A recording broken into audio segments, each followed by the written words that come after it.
waaye looy def ni man damay fàttaliku maam Satu fanweeri at gannaaw balaa vision mondiale di ñëw fii jafe-jafe yu métti yuñ doon dund ak bi fi vision mondiale dugg si.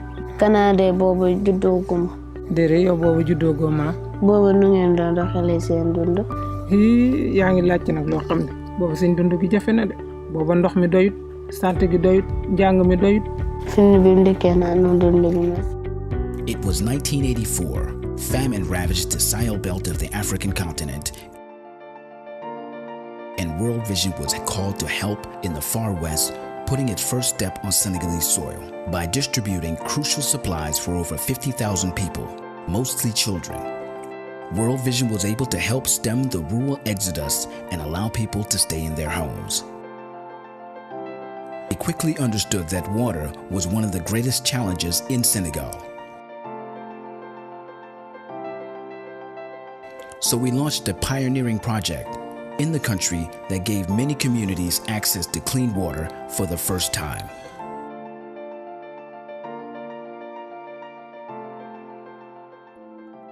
One story I wanted to share is when World Vision brought water in the community, and one man, 70 years old, told the World Vision manager saying, "Look, I am 70 years old, and I have been here for so long, as you can tell, and I've never seen water flowing that way. It has been a long dream for all the community, and if you wake up my ancestors who are buried over there, they will never believe that we'll have water here. But thanks to World Vision, this dream has been a reality today.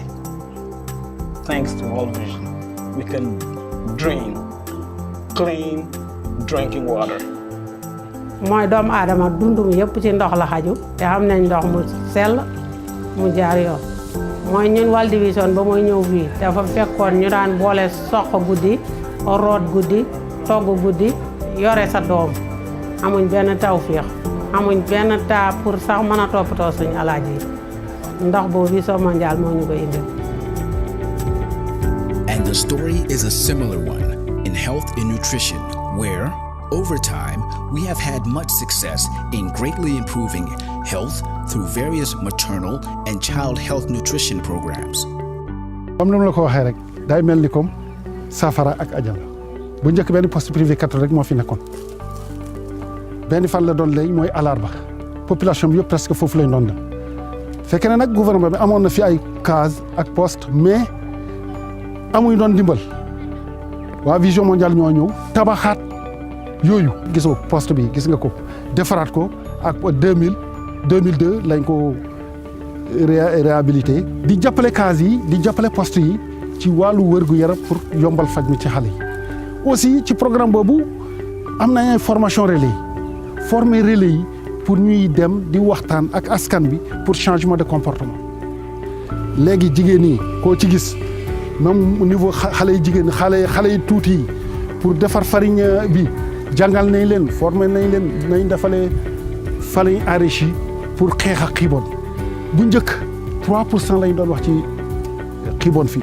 mais vraiment tey wàññeeku na bu baax a baax yàlla ak World Vision. Access to and the delivery of quality education has often been a major challenge in Senegal.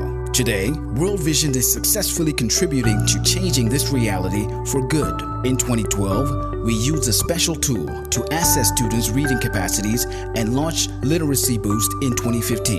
At its core, it teaches children to read text and understand them, and it works. The hope is to make the dream of quality education a reality for all children. ci ginnaaw ak tey am na coppite yu am solo yu fi am ci wàllu njàng mi ci lëkkaloo ak Vision mondiale bi ci njëkk mooy mbindu mi amoon nañ ba njëkk limu juróomi téeméer ba juróom-benn téeméer yu doon bindu ci ginnaaw tey nag toll nañ ci ñaari junne ak juróomi téeméer ak juróom-benn fukk ak benn yu bindu ci école yi amoon nañ juróom-benn école ci ginnaaw tey suñu lëkkaloo ak Vision mondiale am nañu ñaar fukki école ak ñaar ci ginnaaw ay écoles yooyu noonu ay salle ay abri provisoire la ñoon tey nag nekk nañu ay abri provisoire mais ay salle de classe yoo xam ne Vision mondiale moo ko tabax moo ko clôturé ba tax na dugg bi yomb na waaye des ci école bi ñu ngi fay des te ndax li ko waral mooy conditions yëpp vraiment sont favorables et sont réunies. Vision mondiale moom def na lépp lu mu war a def pour njóoñi njàng ma dem kanam ndax kat tey bu ñu am coppite ci wàllu njàng ci lu fi ñu toll nii njàng bu ñu fiy toll c'est grâce à la vision mondiale kon ndokkale vision mondiale.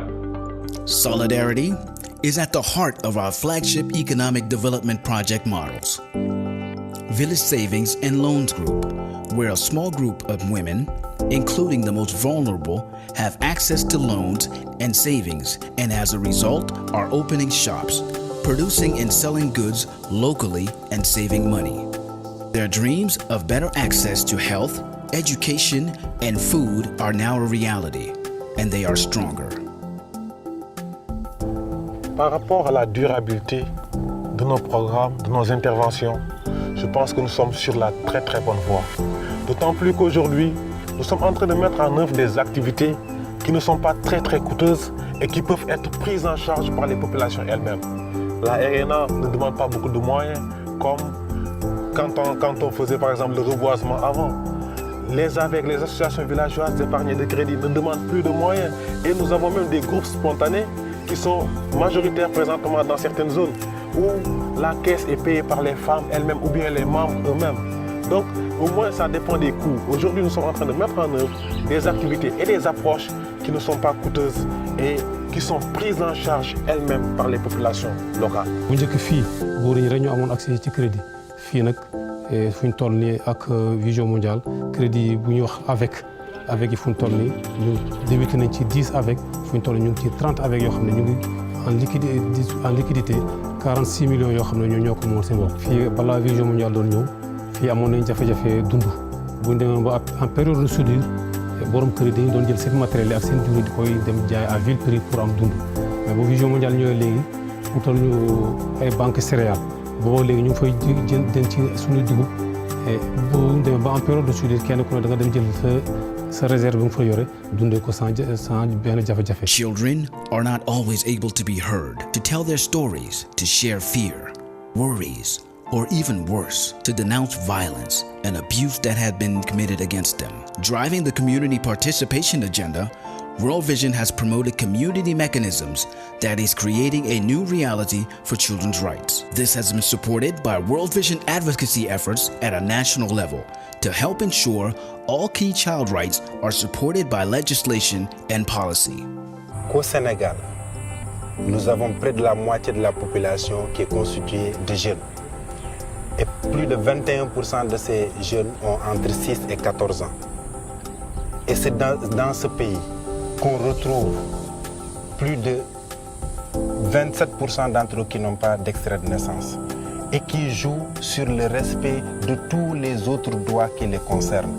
Il s'agit du droit à étudier, du droit à être protégé contre les abus sexuels, je le disais tantôt, du droit à ne pas être marié très tôt, du droit à ne pas travailler dans la rue, du droit à ne pas être exposé à d'autres phénomènes qui sont liés à l'exploitation des enfants dans les sites d'orpaillage et dans les centres urbains. Partout où on se trouve, il faut toujours avoir l'esprit d'entraide, d'aider d'autres enfants pour essayer de les mettre à l'aise et de dénoncer les formes de maltraitance à travers le système intégré de protection. Children are at the heart of World Vision's work. That is why, in 1991, we launched our child sponsorship program to make an even stronger impact in the lives of boys and girls. Since then, the long-term generosity and commitment of our sponsors around the world allow us to profoundly impact the quality of life of almost 70,000 sponsored children, their families, and communities. Alone, we can do so little. Together, we can do so much. This sponsorship philosophy has been at the core of World Vision's operation for over 3 decades. Collaborations with local and national government, our colleagues in offices all over the world, our donors and various partners are ensured that many communities are now in the position to take the reign and feel assured and capable to continue the work World Vision started over 30 years ago. Aujourd'hui, nous sommes sensibles de l'engagement des partenaires comme Vision Mondiale qui sont à nos côtés et qui œuvrent quotidiennement et inlassablement à la promotion des populations. Donc étant État et légataire de cette mission, nous ne pouvons que nous réjouir de cette situation et aussi aller au-devant, en faire de lance, montrer l'exemple et encourager nos partenaires également. gis naa seen taxawaay te njiit lu nekk sàmm nga ci li nga jiite dinañ la ko laaj jëf yàlla dina ko laaj ëllëg léegi nag ci loolu alors la taxaw lëkkaloo ak chrétiens yi ñuy def liggéey boo xam ne da jëmale askan bi kanam. Why do we do all of this? This answer is simple. We are called by our faith not to stay silent when there is poverty and injustice, but to act and not rest until all children, their families, and communities can enjoy life in all its fullness. Le sentiment personnel que j'ai quand je vois les changements opérés par World Vision au sein des communautés, c'est d'abord la fierté de faire de la différence et surtout une action de grâce. Parce que nous sommes à World Vision et nous sommes appelés. Nous avons une vocation qui est d'aider les pauvres, les plus opprimés et les plus vulnérables. Et quand on sent qu'on est en train de faire une différence, on sent accomplir sa vocation, on rend grâce à Dieu et on prie juste que cela aille de l'avant. In 2016, we improved the lives of 1.2 million of Senegal's most vulnerable children. But there is still work to be done. We look forward to your ongoing partnership with us to make this goal a reality, to improve the lives of 8 million children, especially the most vulnerable, by 2021. So rather than doing many small different interventions, to really choose the things that work and upscale them. And that's really the journey we're on in World Vision Senegal is to choose the top things in the 4 sectors we've identified and really do them well and have a national impact to really reach our potential and our scale so that we can really strive to reach 8 million children and improve their lives over the coming years. World Vision's overall mission is improving the well-being of children. We often describe that as life in all its fullness. So what we really want to see is that all children in Senegal have that fullness of life and don't live in poverty. So our objective is for all 8 million children in Senegal to be able to experience that type of fullness of life, that type of life that often in the West we take for granted.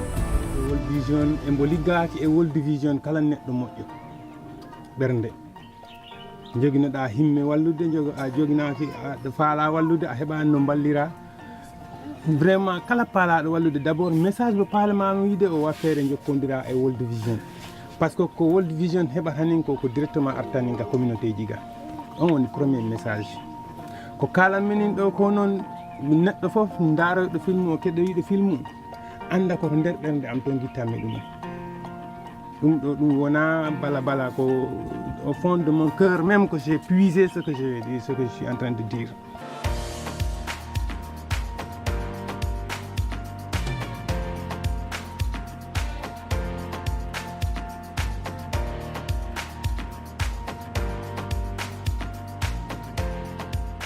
comme yéen xale yi sax yéen a ci war a gën a kontaan ndax yéen moom dañoo ñëw rek jox leen loxo seen santé seen njàng seen lépp ñoom mooy seen jubluwaay dafa mel ni Vision Mondiale moom xale sax moo ko tax a jóg. te kat li ma ci gën a neex moom ni mel fii nii ni mu ko defee fii noonu la koy defee ci gox yi yëpp. Vision Mondiale jërëjëf.